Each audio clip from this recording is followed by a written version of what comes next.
সরকার, তারেক রহমানের সরকার 20,000 কিলোমিটারের খাল খনন প্রকল্প আমরা হাতে নিয়েছি।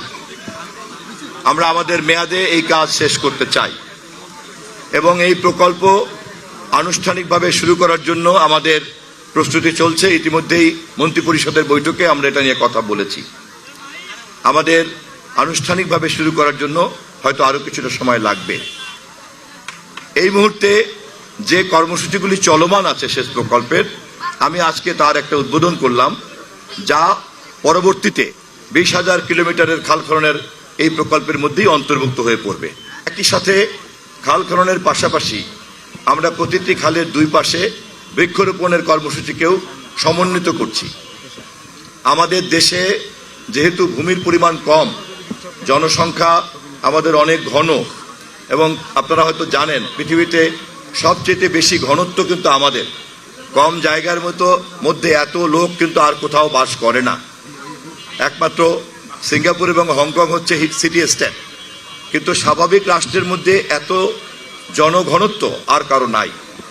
সে কারণে আবার অপরদিকে আমাদের কৃষি জমি দিনকে দিন কমছে। আমাদের শিল্পায়নের কারণে এবং নগরায়নের কারণে সেটা কমে যাচ্ছে, ফলে বনায়ন কমে যাচ্ছে, ফলে সবুজায়ন কমে যাচ্ছে। এর একটা প্রভাব পড়ছে কিন্তু জলবায়ু পরিবেশের মধ্যে, আমাদের টোটাল ইকোসিস্টেমে এর প্রভাব পড়ছে। আমরা সে কারণে একই সঙ্গে বনায়নকে সর্বাধিক গুরুত্ব দিচ্ছি আমাদের এই সমস্যা মোকাবেলা করার জন্য। সেই কারণেই খাল খনন কর্মসূচির পাশাপাশি সমন্বিত কর্মসূচি হিসাবে আমরা বৃক্ষরোপণ অংশগ্রহণ করছি। এই বৃক্ষরোপণ শুধু খাল খননের সঙ্গে শর্তযুক্ত নয়, আমরা প্রতিদিনই ধীরে ধীরে স্কুল কলেজ সহ বিভিন্ন প্রতিষ্ঠান ব্যক্তিবর্গকেও বৃক্ষায়নের জন্য এবং বনায়নের জন্য উৎসাহ দেব। মাননীয় প্রধানমন্ত্রী হওয়ার আগেই বলেছেন আই হ্যাভ এ প্ল্যান। দেশের মাটিতে তিনি নেমেছেন 25শে ডিসেম্বর, নেমেই বলেছেন আই হ্যাভ এ প্ল্যান। 17 বছর তাকে বিদেশ থাকতে বাধ্য করা হয়েছে। দেশে নামার 57 দিনের মাথায় জনগণ তাকে প্রধানমন্ত্রী নির্বাচিত করেছে।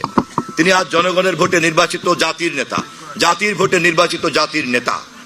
তার যে পরিকল্পনা ক্ষমতায় যাওয়ার আগেই ছিল, আমরা ক্ষমতায় বসার সাথে সাথেই সেই পরিকল্পনাগুলির কাজে আমরা হাত দিয়েছি এবং তার মধ্যে অবশ্যই খাল খনন, সেচ প্রকল্প, বনায়ন এগুলি খুব গুরুত্বপূর্ণ এবং নারীর ক্ষমতায়ন।